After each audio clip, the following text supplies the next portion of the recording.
I want to thank you for coming. This is great. You know, when you start to plan something like this, you don't, if there's 4 or 5 people there, we'll have a nice little time and have a glass of wine and talk about Regal. It's just great that all of you have shown up. So thank you so much. A couple of things I want to do. I'm going to pass these around. These are just some different materials about Rebild and some of the activities that happened during the Regal Festival. So take a look, and actually I've got some extras of some of these. So you'll see a pile of these. This is the Rebild newsletter that goes out twice a year. And you're welcome, if there's extras, to take one home if you like. There's a few copies of this year's program and a few extras. So if you'd like, and you see that there's a few left, take one home. Some of these, they're only one of a kind. So take a look. And if you would leave them, thank you. But I'll just start these. Your hands are full.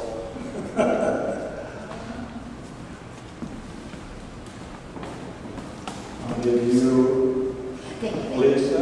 Yes, I'll give those to you, Niels.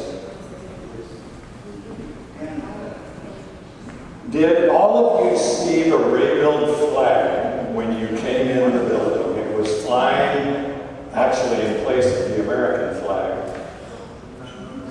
The flag on the left is the official Regal flag. This is how the flags look in front of one of the hotels this year at the Regal Festival.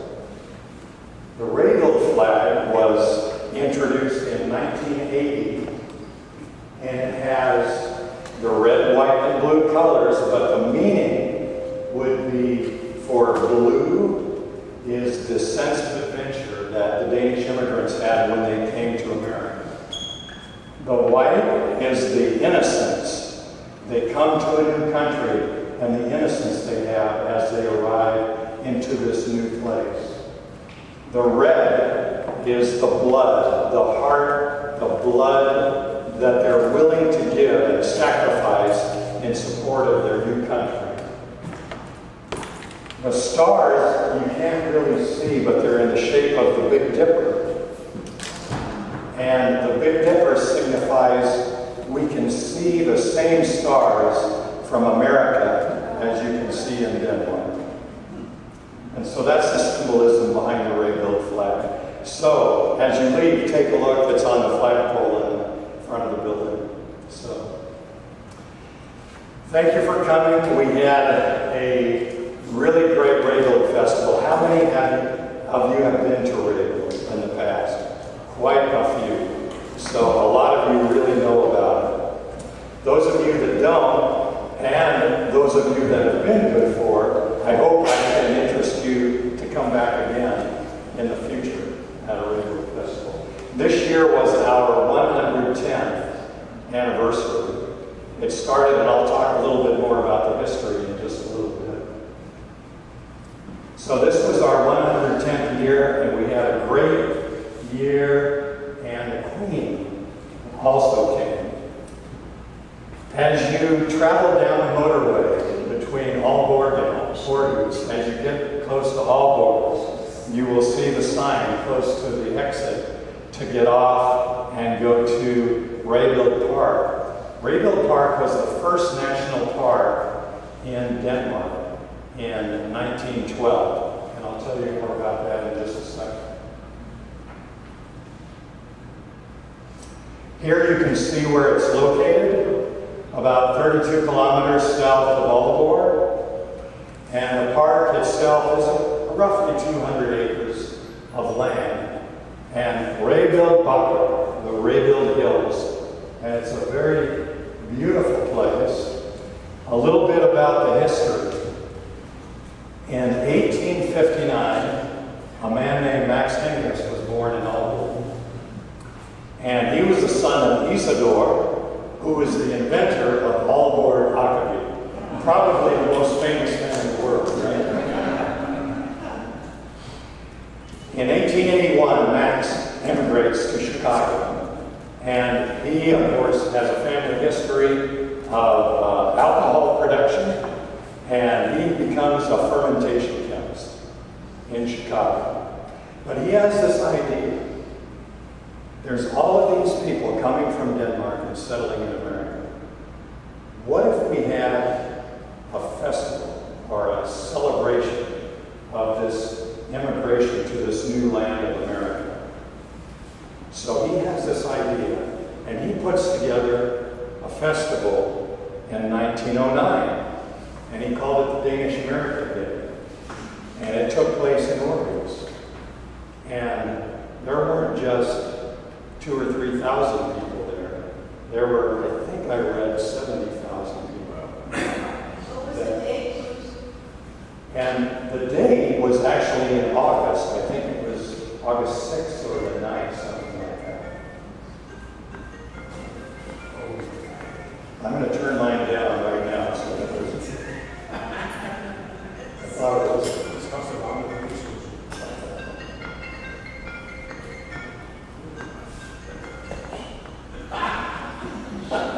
I'm just waiting for it.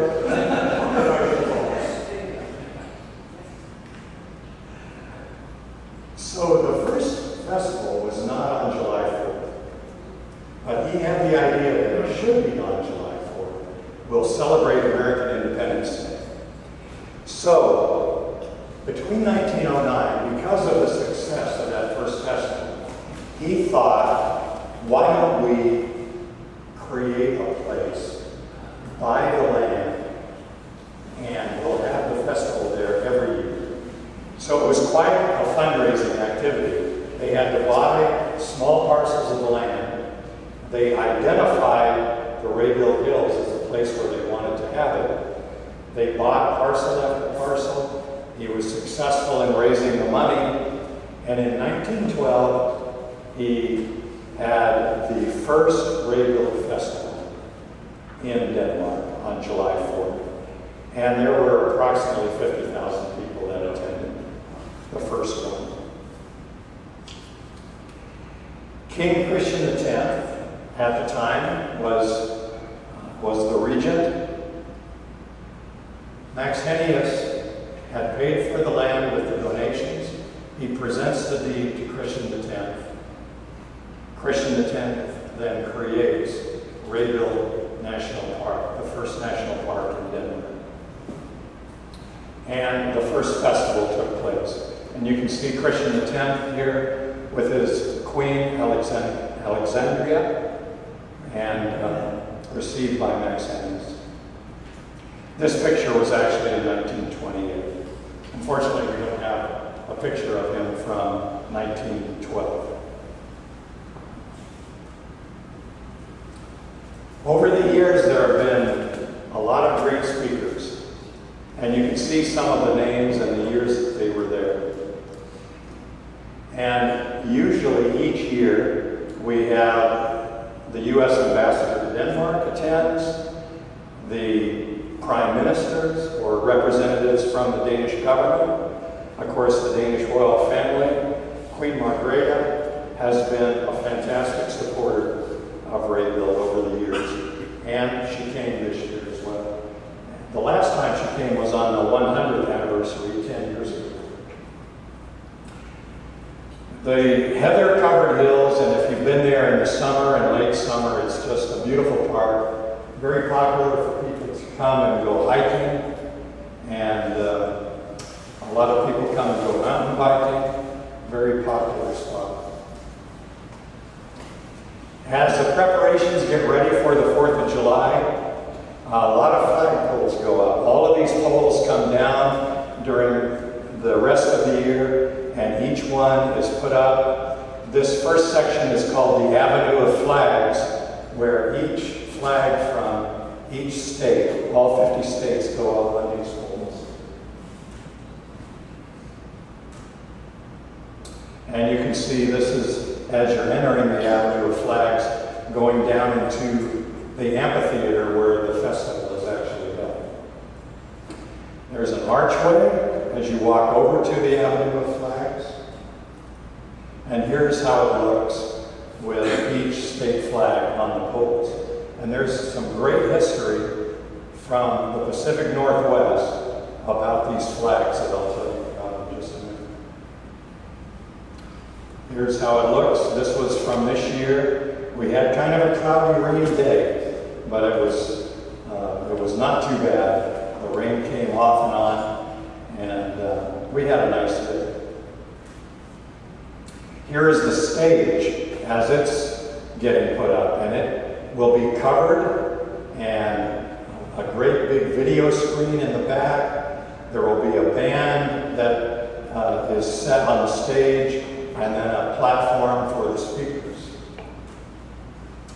We also have a tent luncheon that takes place at noon on the 4th of July, and this tent has to be big enough to hold 600 people, and this is set up in the parking lot as you enter the park. The festival is actually a 3-day festival, and it begins on July 2nd. And there's a club called the Danish American Club that is a partner with Rebild. And each year they hold a couple of events in connection with the Regal Festival. And the first event of the festival, the garden party, takes place in the morning of July 2nd. And we had a nice crowd attend and nice weather that morning. And it's just a welcome and a meet and greet and some cocktails and some food. And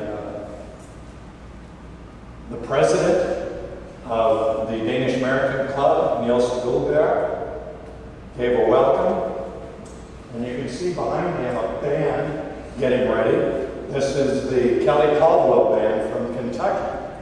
So we bring music over. This band actually did a tour of northern Newland and did a lot of American songs, bluegrass as well as very popular American music. And they had a great tour around northern Denmark.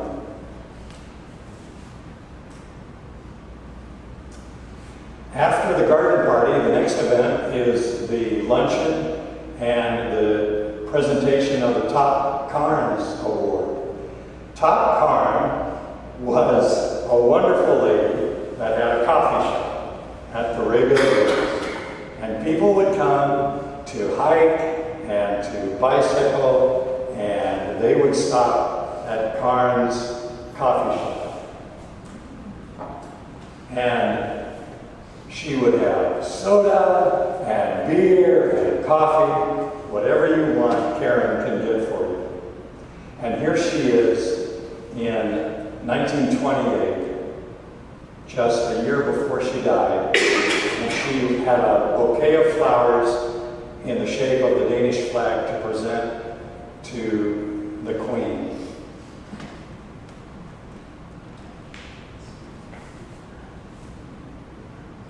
So, we have the luncheon. Here's a couple of our servers.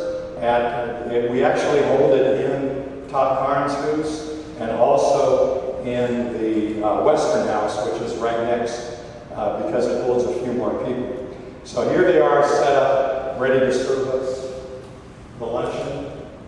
And here we are set up in the Western House. And we had a very nice lunch with some good Danish food. And the new American ambassador to Denmark, Alan Leventhal, and his wife Sherry, had just presented his credentials to Queen Margrethe right before the 4th of July. So it was quite an honor to have him there as his first official function in Denmark to attend the Rebild Festival. And he has been fantastic. A great supporter of Rebild, and if you've seen on any of the news reports in Denmark, he has been getting all over the country and has been a great ambassador for the United States in Denmark. He's off to a great start. A very kind and warm gentleman, and I think we can be very proud of him as the new ambassador. So here he is with the president of Rebild, Bjorn Beck Madsen, and his wife Mette. And then they get into costume, and they present the award for the top Carnes prize. And so they give a little speech. Now, you have Bjorn Beck-Madsen. The next person is Eric Anderson, who's the great-grandson of Top Carn. The next is the mayor of Rebild. And the last one is the general secretary of Rebild, Helena Christensen. So they are the committee. And they chose this man to get the Top Carnes prize. It was such an honor, and it's given to somebody that just does service to Danish America, and I was very honored to receive the award. And here I am with Eric Anderson and his wife Vivian. So it was very nice. Was it edible? I'm sorry? Was the prize edible? Oh, the prize is a ceramic creation of Top Carn. And I was so worried. It was heavy and made of ceramic, and I was worried about getting it home. But it made it back to Arizona in one piece, no problem. So I have a very special place for it now in the house. The next morning, the next event is the mayor's reception at the Old Town Hall in Aalborg. This is a beautiful building built in the late 1700s. It's not used as an office building anymore. It's just for special functions that they hold in Aalborg. And we had the mayor's reception that morning. And this is the mayor of Aalborg, Thomas Casper Phillips. So he spoke. And you can see the room and the guests. Ambassador Leventhal gave a few comments. And then from there we moved to the luncheon on the next day, on July 3rd. The Danish American Club again hosts the next event, the Mayor for a Day Award, another award given to a Danish American for service to Danish American activities and organizations around the United States. We had a nice crowd and a nice luncheon. And the winner this year was Suna Fredrickson from Kentucky, who was hosting the Kelly Caldwell band on this tour of Northern Yulee. So Suna's a great friend and a great person if you know him. He's done a lot for a lot of different Danish American organizations. Lives in Berea, Kentucky.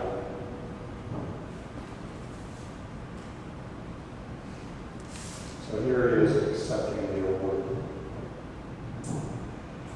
Then that evening we have a gala banquet.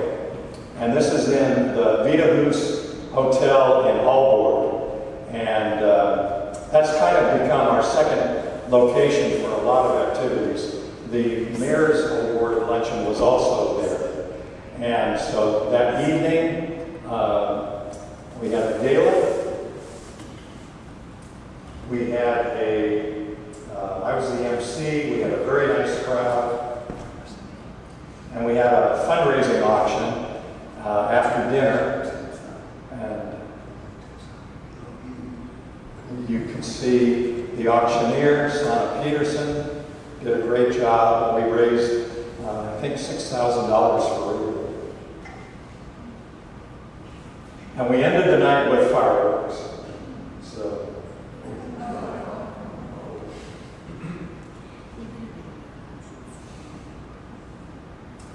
now a little bit about that evening on a more sad note. You probably read about the shooting at the mall in Copenhagen on July 3rd.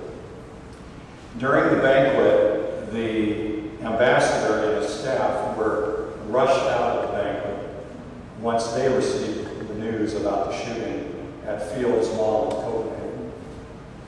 And of course, once the word got around that this had happened, we were very concerned, and we were told that don't expect the Queen to come to the Rebild Festival the next day. As sad as it was, we found out that he had acted alone, and the ambassador and the royal house had decided, you know, we can't let it stop life. We have to go on.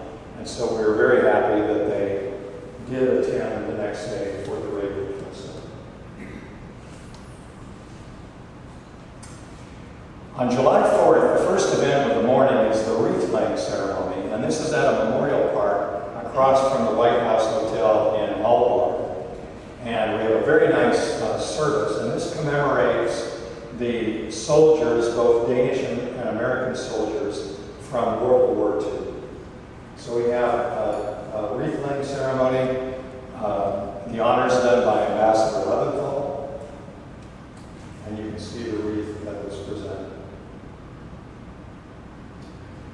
That is followed by probably the most fun event of the weekend, in my opinion. And this is the Christian IV Guild get-together in a wine cellar in downtown Albany. How many of you are familiar with Christian IV? A couple of you. So have you ever been to this ceremony?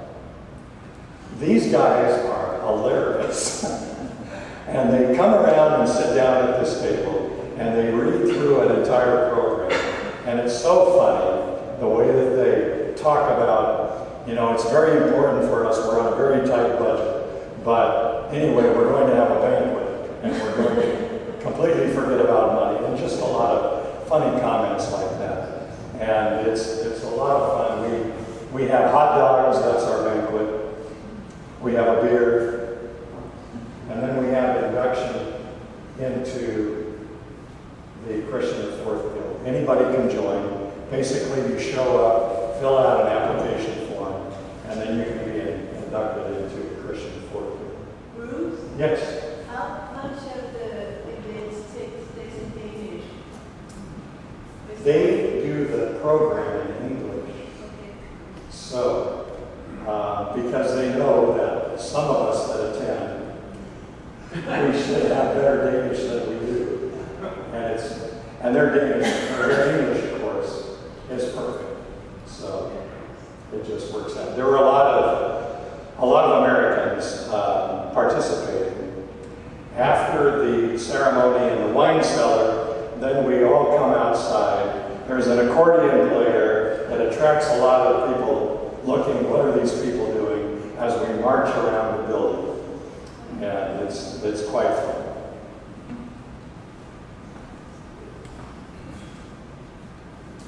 So from there, we go to the Regal Park, and we have the tent luncheon. And this is very festive. We have 600 people you can see set up in the tent. Good thing we had the tent set up because it did rain during the luncheon. But a lot of good food, a lot of good conversation, and a few speeches, of course. And the MC of the tent luncheon is my counterpart in Denmark. This is, excuse me, Lars Nygaard Petersen, who is the vice president and head of the chapters in Denmark. Lars is a retired doctor, real nice man. Now we had to be right on schedule. After the luncheon, we all had to get up out of our seats and get down to the hill, go down through the Avenue of Flags, get in place at a certain time because the Queen was arriving. And we don't want to be shuffling down there when the Queen gets there. We have to be in place. So we got down and got in place, and you can see here the seats for the speakers, and there's some bleachers. And here comes the Queen. So she pulls up next to the stage. She's welcomed by Regal President Maxton. A girl presented some flowers. I took these pictures. I was in a real good spot.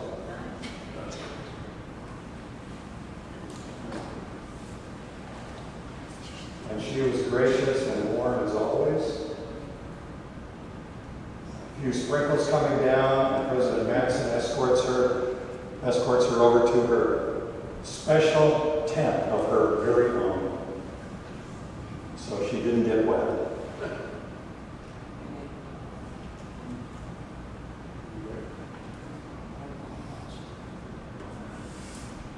She didn't speak at Regal this year, but it was just an honor to have her present. And she is the patron, the official patron of the Regal National Park Society. Our MC was Anna Kaiser, who is from Aalborg, and she's just a very active and talented person. I think she's a television personality, actually. President Madsen gave a welcome. The invitation was given by Bishop Thomas Reinhold Rasmussen. We had some music. God Bless America was sung by a couple members of the Kelly Caldwell band. That's actually Kelly Caldwell on the right. And I can't remember her name. But they did a wonderful job. There was a flyover by the Danish Royal Air Force. We traditionally have a Danish speaker and an American speaker. The Danish speaker was a man named Jens Behr Sorensen, and he was former chairman of the board of Danfoss, and has started many companies, and was a very good speaker.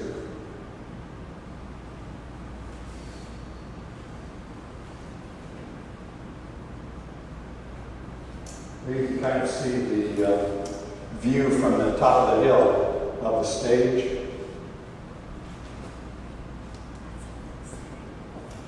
Ambassador Leventhal gave greetings from President Biden. So this is traditional every year. There is a letter from the president that is read by the ambassador.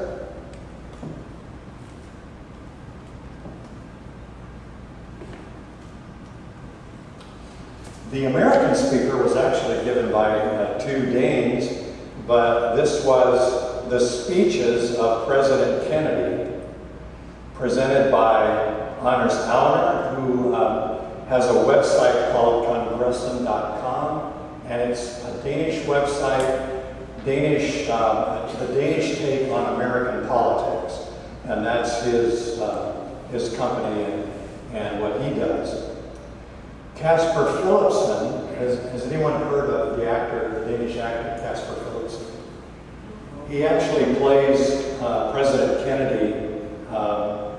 There was a movie about the First Ladies that he played the part of JFK. So they put together this program, which was the speeches, famous speeches of President Kennedy.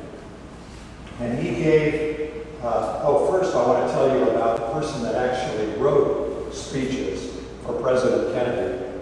Ted Sorensen was a Danish American. His father came from Denmark and settled in Lincoln, Nebraska.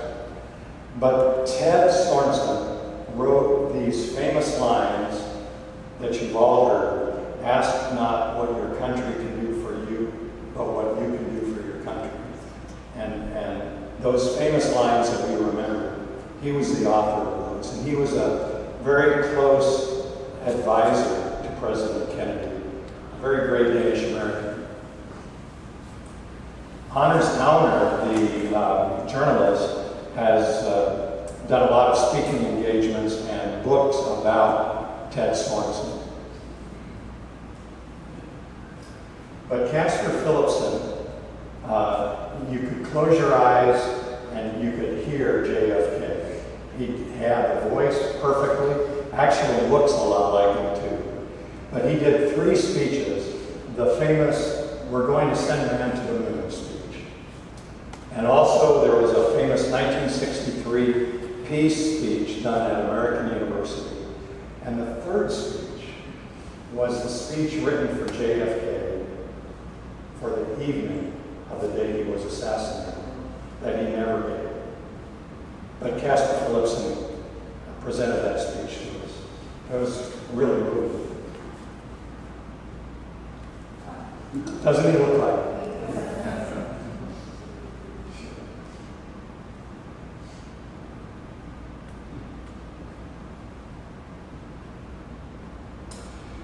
President Kennedy was followed by the defense minister of Denmark, Martin Budsbo.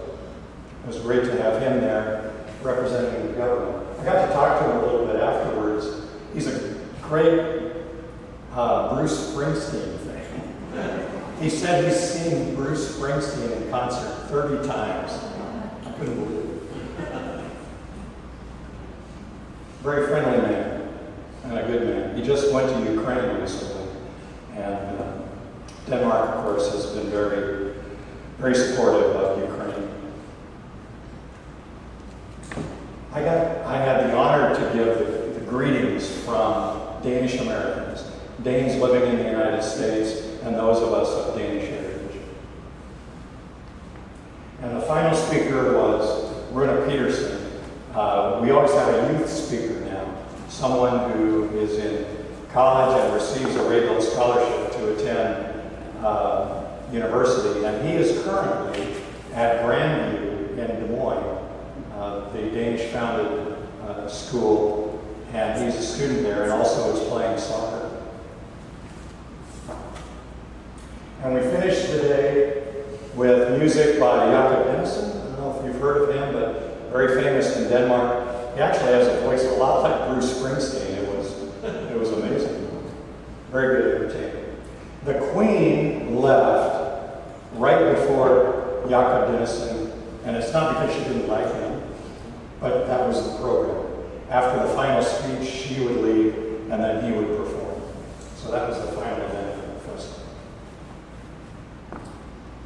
Afterwards, we all went back up to the next building, which is the Lincoln Log Cabin, for an after party. So that was a nice way to end the day. And there's a great story about the Lincoln Log Cabin by a very, very wonderful man who came from the Pacific Northwest.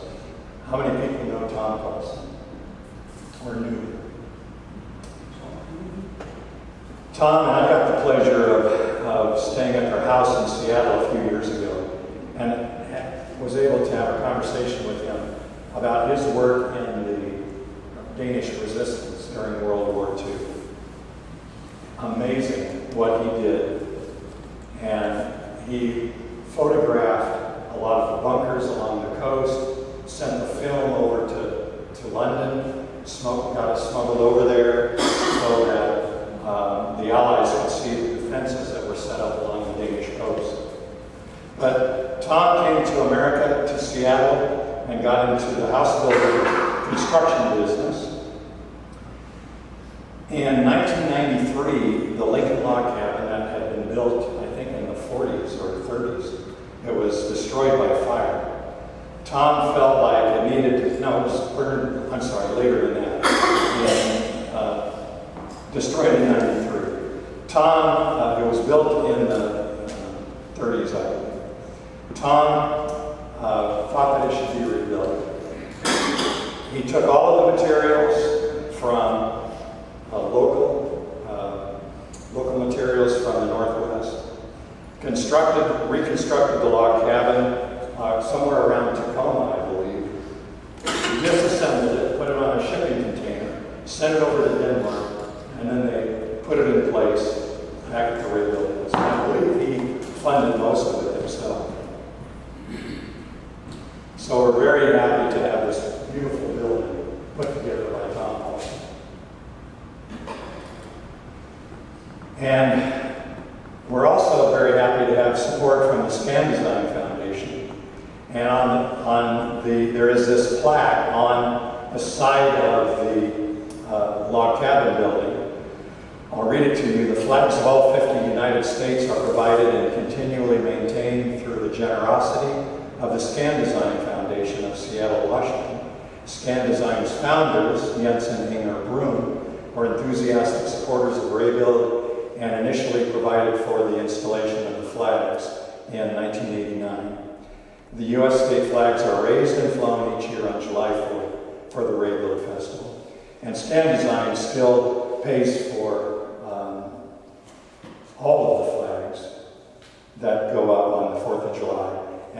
2 or 3 years they need to be replaced, and Stand Design is very generous for the support. I want to just tell you about these two people who really keep the organization going. In the United States, Linda Stephenson, a lot of you know her through the Danish Pioneer. She is the editor, and she is the general secretary in Chicago. And you can see the chapters, the Rebild chapters in the United States. Helena Christensen is the general secretary in Denmark and is also responsible for the activities and the maintenance of the buildings and the maintenance of the park in Denmark. And there you can see the chapters in Denmark. I don't see Portland here. And I really think that there should be a chapter in Portland. There should be. And it's very simple. All you have to do is say, we would like to have a chapter in Portland, and we'll set you up. So if you're interested, please let me know. We'd love to have a chapter in Portland. And it's just a matter of maybe getting together once or twice a year and, you know, talk about Rebild and everything Danish that's going on. Rebild is the Danish American Friendship Society. It's about our close friendship with Denmark. That's what it's all about, and that's what we want to continue to be. In addition to Rebild on the 4th of July, we have a get-together in the United States. And next year, it is in Houston, Texas, with tours to San Antonio and Austin. The 21st and the 22nd, we will have a tour to, has anyone been to the Donovan Danish Museum in Donovan, Texas? They are hosting a luncheon on the first day, and we will go there. And then we will have, a little bit of meeting time and a lot of social time. So we just get together again, celebrate the friendship between Denmark and America. A lot of people come over from Denmark, and we will this year go to a cattle ranch. We will go to the Holocaust Museum in Houston, which has one of the original boats of when Jews were rescued and taken to Sweden. So one of those boats is in the Holocaust Museum in Houston. We will go to the Houston Space Center for a wonderful tour. We will have a gala with music and dance. And then, after those events in Houston, we will go on a coast tour to San Antonio, and we will stay in a hotel at the Riverwalk. We will visit the Alamo, which has some Danish history to it. There was a Danish man who died in the Battle of the Alamo. We'll then go to Austin and tour the state capitol building and have another very nice reception at a Danish Americans house in Austin to finish the evening and finish the post tour. You are all welcome to the American meeting as well as the meeting, of course, and the festival on the 4th of July.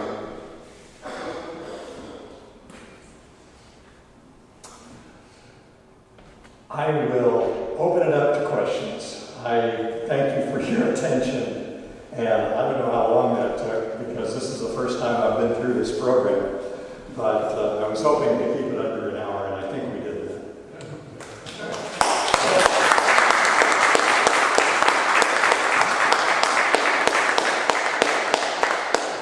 Earlier slides, I thought I saw some men in uniform.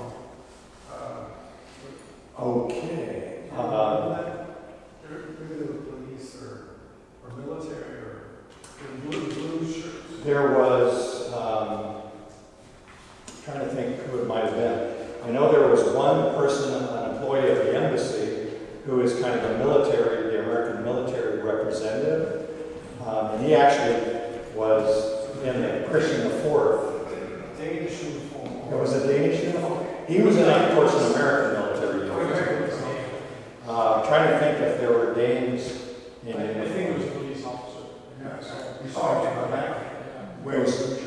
police officer. Police officer. Okay. So, okay. I think I know. Questions? Any questions? Who did the picture? Who did the pictures? I don't know who the artist is. This painting hangs in the office at the Regal Park in Denmark, and I think it's a wonderful painting. And I don't know who created it. I will now find out. Is there a name? Initials only. Oh yeah. I've never seen it this big before. So I've never seen KDF. Okay, we'll find out who KDF is. Any other questions? Bruce, What's up? how did you get involved in the Labour Society? How did I get involved? Yeah. I was asked to get involved. I was invited. And I needed something like this to do. I'm really enthusiastic about my family history and my Danish heritage. You know, I take Danish lessons, trying to learn the language. And I just think it's a rich history, and I love doing this. And that's what I do. Yes? Yeah, I was wondering, you showed us a nice balance between the enthusiastic volunteers on the American side and the Danish side. So they're preparing for those 3 days in July. How much is done by the Americans? How much is done by the Danes? Or how much do they work together? I would say most of the work is done by the Danes. But, you know, some of us try to get over there and help out to set up ahead of time. And there are a few Americans that get over and, you know, help with, like the flagpole, setting them up. There were some Americans helping with that this year, so that was great. Setting up the tables and getting ready for the luncheon. But I would say most of the work is done by the Danes. But you also have, someone else has to come up with the program that could be also done by the Americans. Helena Christensen, the General Secretary, puts the program together, and she is in charge. And so she does most of that work. The meeting in Texas and the ones in the United States, it's mostly the Americans that put that together. So that's one of my projects that I have going on. Yeah, I don't know if it's balanced and who does the most work. It's We try to work It's nice together. thing about the Texas one as an example. So there's a trade-off every year. Yes. Like who's the host in a sense, right? Yeah, of course, the Americans are the host of the meeting in the U.S. and the Danes do most of the work in Denmark for July 4th. How many years have you been involved? Since when? About 10 years. The first festival I went to was the Centennial in 2012. So I've only really been involved for about 10 years. Well, the reason I'm asking, one of my schoolmates, he later became a VP in World Bank, and he was the Danish guest speaker 1 year. But this was Really? That was before. Yeah, something. We've always been really happy with the speakers, except once.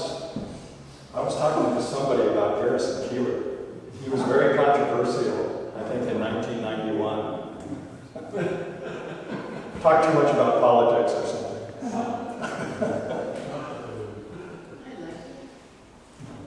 I have a question because Yes. I'm Kim Begins. I just took 80 Americans to Denmark in August to play soccer. And I brought 4 teams over, 4 players, 3 women, wives, and 4 teams supporters. And the first question came up, what's it going to cost?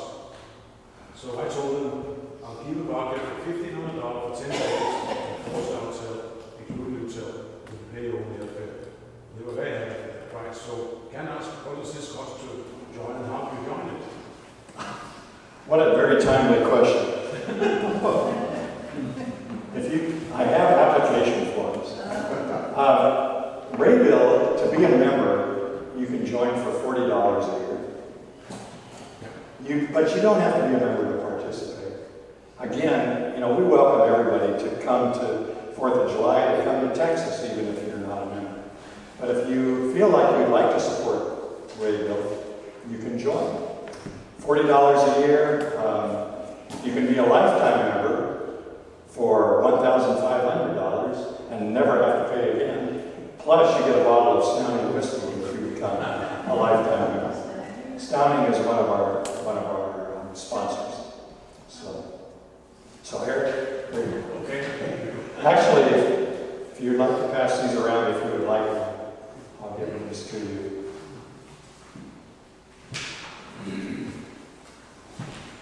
And if we don't have enough, we'll get more. Any other questions? Yes. Yes.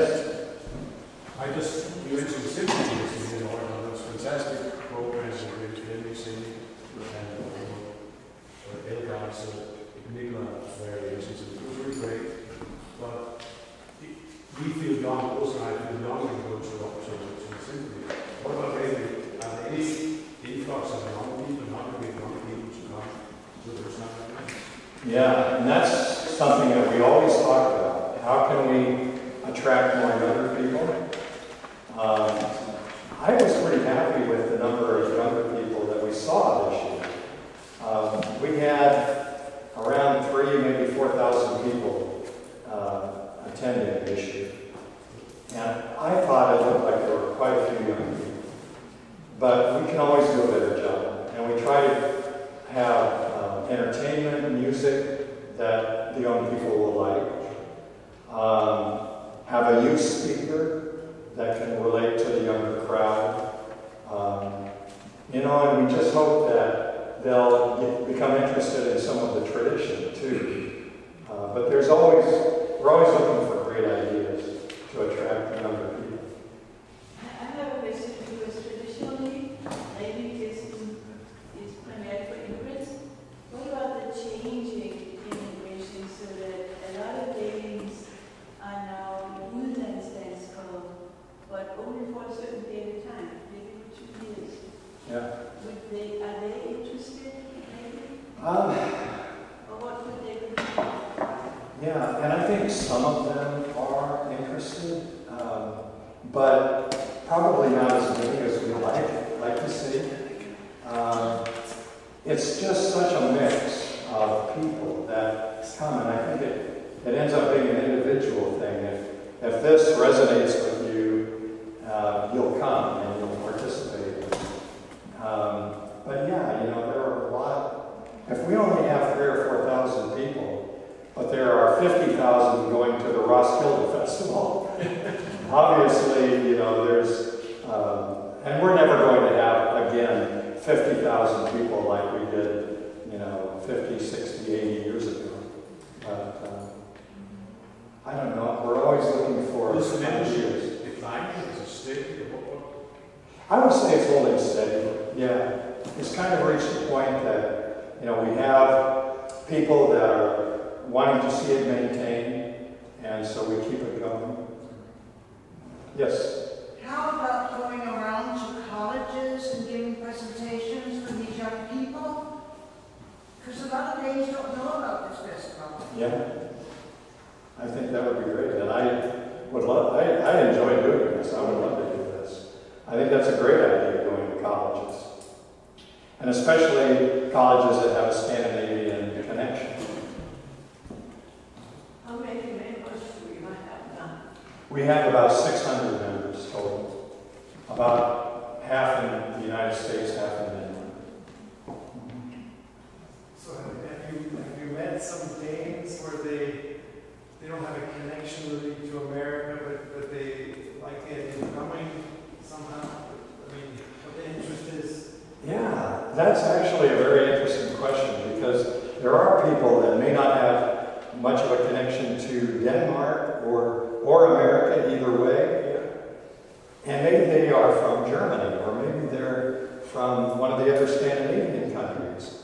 But to hear about this 4th of July festival, the largest one outside of the United States, And so they come. And there are some. And we hear about them every year and meet people that have done that. So I think that's wonderful.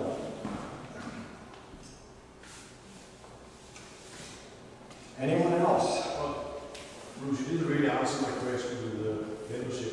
What would it cost? To attend. Yes, they Oh, to attend. attend the 3 days party. I mean, how do they do it? And what Okay. Yeah, thanks for asking again. So each event has tickets that so you can purchase individual tickets for individual events.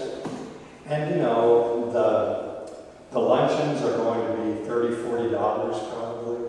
The gala will be $100. Right now it's a bargain to go to Denmark. Where do you stay? There are 2 hotels that people primarily stay at. The Vita the Caldwell Vita in Aalborg is where I usually stay, and a lot of people stay. Caldwell, yeah. And there's a Caldwell Rebild at the Regal Park, and people stay there too. And it's kind of, you know, if you're going to attend a lot of the events in Aalborg, you might want to stay there. If you're not going to attend those events and you just want to go to the festival, maybe stay at the Caldwell at Regal. So, yeah. We stayed at Caldwell in Copenhagen. Yeah. Yes, Yeah. Both of these are very nice. So, It was a wonderful presentation. thank you. Any other questions?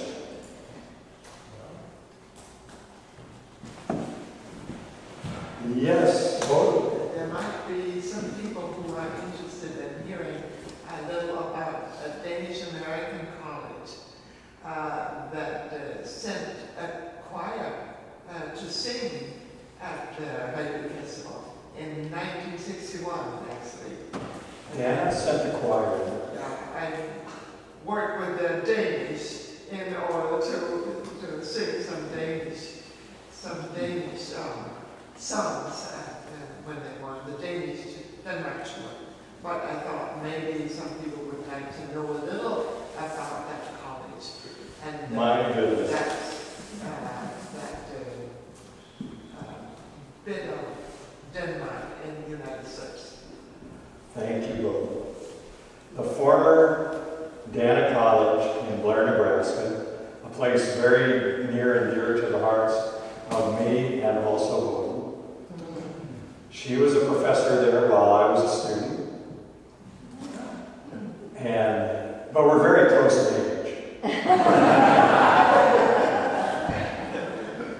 And of course, Dana College and Grandview in Des Moines are the only 2 in the United States founded by Danish immigrants. And I don't want to get into too much history, but I will say that Dana was founded by more of the Intermission philosophy of the Danish Lutheran Church. Grandview in Des Moines was founded by people that came from the Grundtvig philosophy. So these were the 2 schools that were started back in the late 1800s. Dana actually began before Grandview a few years. Dana held on to its Danish roots very well, and I think many of the professors that were there had a very strong connection to Denmark. One man that I'll mention in particular is Norman Banson, who it's said that he actually had the idea to begin the Museum of Danish American in Elkhorn, that it was his idea to come up with that. And I learned recently that he performed in the Kai Monk play, Void, when it toured the Midwest in the 40s, I believe, and when he was a student. So it's people like that that were very fundamental in Dana College. I loved it there. It was a sad day when it announced that it was closing, as it was for many of us. So just a little bit of sentimental history about my alma mater that no longer exists. Anything else to add? Okay. Yeah, thank you. Where's the Gala Banquet? Where's the Gala